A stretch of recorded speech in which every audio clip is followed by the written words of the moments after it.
हमारी आज की कहानी का शीर्षक है पियर 39 और इसकी लेखिका रेनू मंडल जी हैं। डॉक्टर देव के साथ ऑपरेशन थिएटर से बाहर निकलकर मैंने राहत की सांस ली। डॉक्टर देव ओपीडी की ओर बढ़ गए और मैं सिस्टर मारिया को आवश्यक निर्देश देते हुए तेज कदम बढ़ाती हुई पार्किंग की ओर चल दी।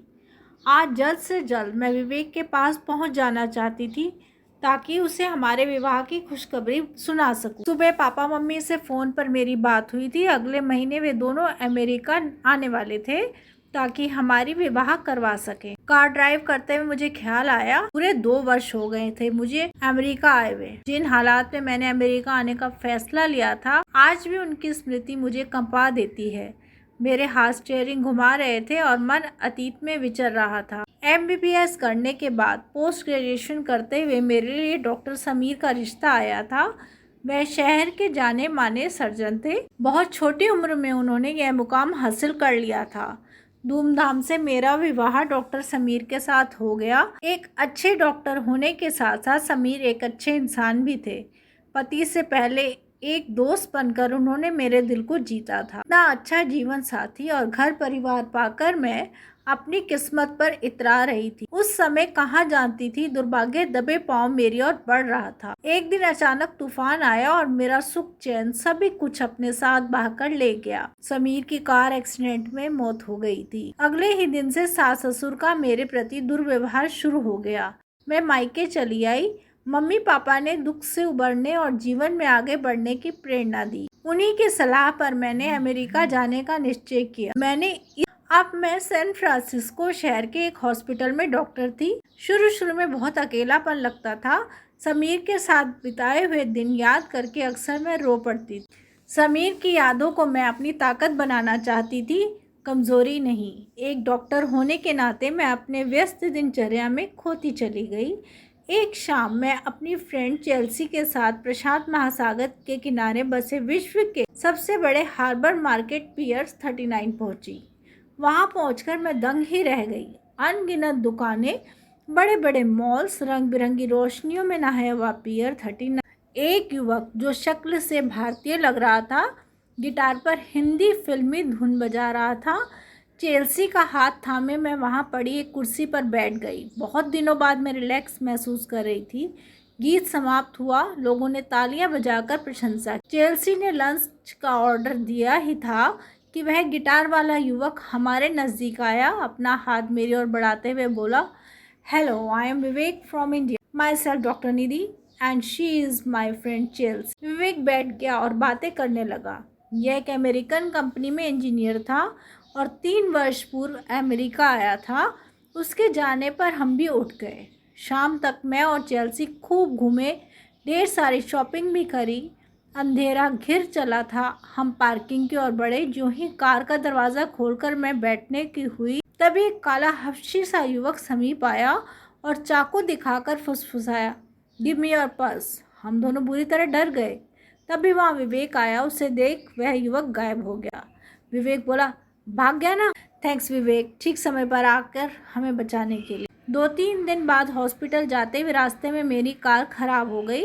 मैंने सर्विस सेंटर में फ़ोन किया और सड़क के किनारे खड़ी हो गई ताकि किसी से लिफ्ट ले सकूं। तभी दूर से एक कार आती हुई दिखाई दी। मैंने हाथ हिलाकर रुकने का संकेत दिया। जो ही कार रुकी, ड्राइविंग सीट पर बैठे शख्स को देख मैं खुशी से बोली, अरे विवेक, तुम। बंदा खिदमत में हाजिर है, उसने सिर झुकाकर नाटकीय अंदाज में कहा। मैं मुस्कुरा दी। मेरी कार खराब हो गई है, प्लीज़ मुझे हॉस्पिटल ड्रॉप कर दोगे क्या? उसने कार का दरवाज़ा खोल दिया। मैं बैठती हुई बोली, अजीब इत्तेफाक है, 2 बार मैं परेशानी में पड़ी और दोनों बार तुम मेरी मदद को आ गए। काश यह सिलसिला आगे भी यूं ही चलता रहे। उसके इस जवाब पर मैंने आंखें तरेरी तो विवेक खिलखिलाकर हंस पड़ा। 2 मुलाकातों में ही मैं समझ गई थी कि विवेक बहुत जिंदा दिल इंसान है। वह मेरी ही सोसाइटी में रहता था। एक दिन तो हद ही हो गई। बीमारी का बहाना बनाकर वह मुझसे मिलने हॉस्पिटल आ गया। 2 दिन बाद डॉक्टर देव को कॉन्फ्रेंस में न्यूयॉर्क जाना था, पर वह इनकार कर रहे थे। वजह पूछने पर बोले, कैसे जा सकता हूँ डॉक्टर निधि? 3 दिन की कॉन्फ्रेंस, परी को कौन संभालेगा? तुम जानती हो वह बिन माँ की बच्ची है। जब तक इंडिया से मम्मी यहाँ नहीं आ जाती, परी की प्रॉब्लम ही रही। मैं कुछ सोचते हुए बोली, डॉक्टर आप चाहें तो परी को मेरे पास छोड़ सकते हैं। मुझसे वह काफ़ी हिली मिली हुई है, आराम से रह लेगी।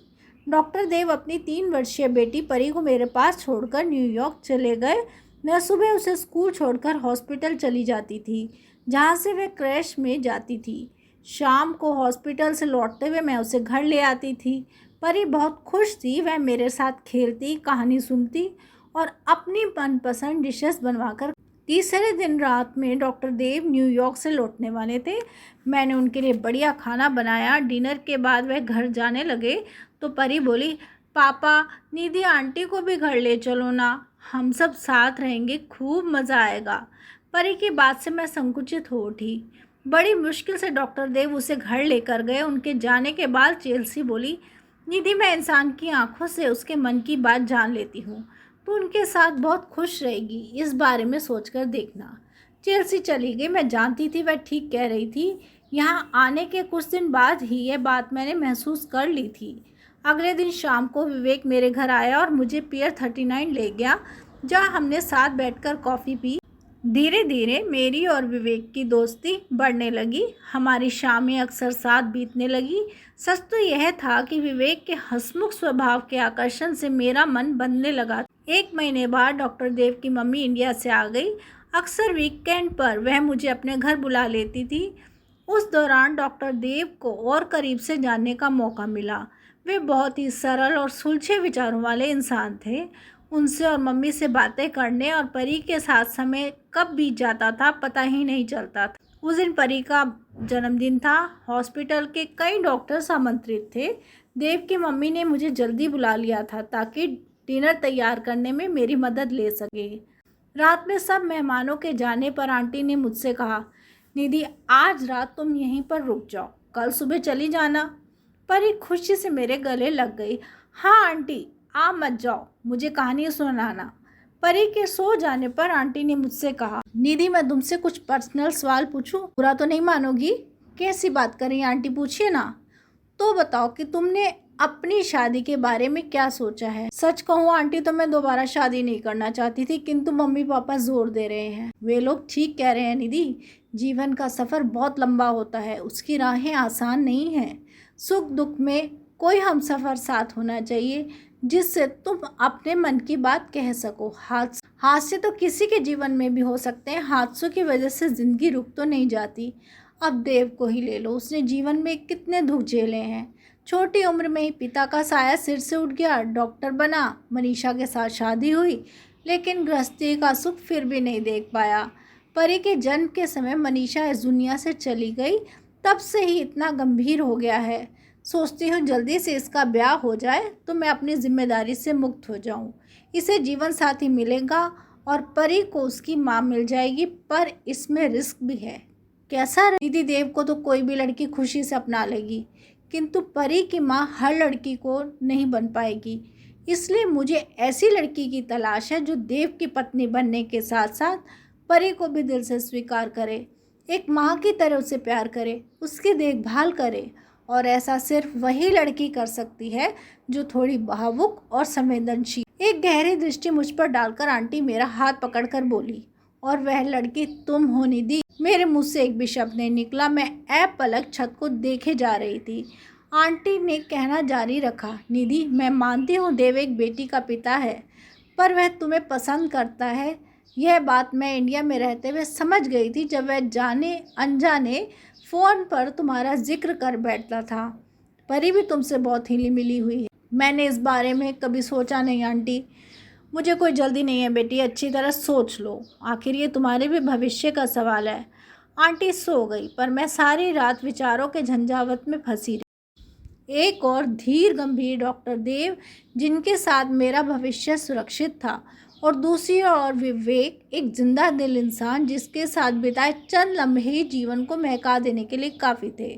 अगले दिन संडे था। दोपहर में विवेक आया और मुझे पियर 39 के उसी रेस्तरां में ले गया जहां हम दोनों पहली बार मिले थे। जूस पीते हुए मैं बोली, रोज़ रोज़ तुम मुझे क्यों ले आते हो? क्या सैन फ्रांसिस्को में घूमने लायक कोई जगह है ही नहीं क्या? विवेक गंभीर हो गया, भावुक स्वर में बोला, सच कहूँ निधि, पियर 39 मेरे लिए तीर्थ स्थान की तरह है। तुम मुझे यहाँ पहली बार मिली, विवेक ने मेरा हाथ थामा और मेरी आंखों में झांक कर बोला, निधि, मैं तुमसे प्यार करता हूँ और जल्द से जल्द तुमसे शादी करना चाहता हूँ। बताओ, जीवन के इस सफ़र में क्या तुम मेरा साथ दोगी? मैंने विवेक को अपनी स्वीकृति दे दी।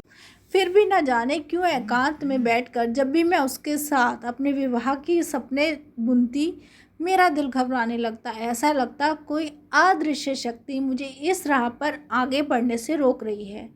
दूसरी ओर विवेक का निरंतर मुझ पर दबाव बढ़ रहा था। वह जल्द से जल्द विवाह करना चाहता था। मैंने अपनी अवचेतन मन की आवाज़ को अपना वहम समझकर दबा दिया था और मम्मी पापा से विवाह किया। उन्होंने भी शीघ्र विवाह कर लेने का सुझाव दिया। इस समय मैं यही खबर सुनाने विवेक के पास जा रही थी। विचारों की तंद्रा से मैं बाहर आई, घर आ गया था। कार पार्क करके मैं विवेक के अपार्टमेंट की ओर चल दी। पिछले 2 दिनों से विवेक से मुलाकात नहीं हुई थी। इंडिया से उसका एक मित्र आया हुआ था और वह उसके साथ बिजी था। घर का दरवाज़ा बंद था पर बराबर वाली खिड़की खुली हुई थी। न जाने किस भावना से वशीभूत होकर मैं खिड़की के पास पहुंची। अंदर से धीमी आवाज़ आ रही थी। मैं सुनने लगी। एक अजनबी पुरुष स्वर उभरा, नहीं, तेरी 2 बातें मुझे उलझन में डाल रही हैं। पहली तो यह है कि तू शादी कर रहा है जबकि हमारा मकसद घर बसाना नहीं है। यार, मैं बहुत सोच समझ कर यह काम कर रहा हूँ। वह एक इंडियन डॉक्टर है, मुझे बहुत चाहती है। मैं उससे शादी करूँगा तो कोई जल्दी मुझ पर शक नहीं करेगा। शायद तू ठीक कह रहा है। दूसरी बात यह है कि ब्लास्ट के लिए तूने पियर 39 ही क्यों चुना? पियर 39 सबसे अधिक भीड़ भाड़ वाली जगह है। वहाँ पर ब्लास्ट करने से ज़्यादा नुकसान होगा। अब ज़्यादा मत सोच। आज रात 10 बजे हमें इस काम को अंजाम देना है। मुझे ऐसा लगा मानो मेरे ऊपर ज्वालामुखी फट पड़ा हो। तो क्या विवेक का असली नाम नईम है? वह नाम बदल कर अमेरिका में रह रहा है और एक आतंकवादी है।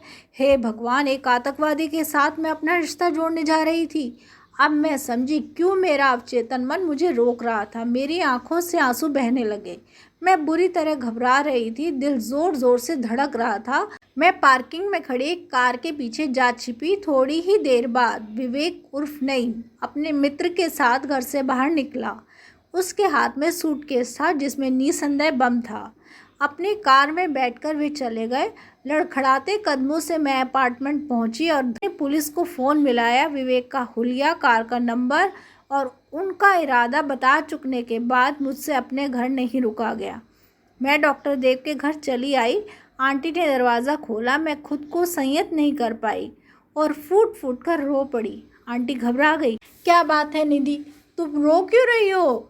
मेरी सिसकियाँ तेज हो गई। सारी बातें जानने के बाद वे बोली, तुमने बहुत बहादुरी का काम किया है निधि, घबराओ मत, मैं अभी देव को बुलवा देती हूँ। डॉक्टर निधि, तुरंत आओ, इमरजेंसी है। हॉस्पिटल में पुलिस ही पुलिस थी। पता चला कि 2 आतंकवादी जो पियर 39 पर ब्लास्ट करना चाहते थे, पुलिस की गोली से घायल हो गए थे। डॉक्टर देव उनका ऑपरेशन कर रहे थे। मैं ऑपरेशन थिएटर में पहुंची लेकिन ऑपरेशन सफल ना हो सका। बीच में ही दोनों आतंकवादियों ने दम तोड़ दिया। डॉक्टर देव ने मेरी ओर देखा। क्या बात है डॉक्टर निधि, तुम इतनी परेशान क्यों हो? मैंने सब बताया। आश्चर्य से उनकी आंखें फैल गई। वो बोले, I am proud of you. अपनी बाहों का सहारा देकर वह मुझे ऑपरेशन थिएटर से बाहर ले आए। उनके स्पर्श से मेरा सारा डर दूर हो गया और अब मुझे अपना जीवन साथी मिल गया। धन्यवाद।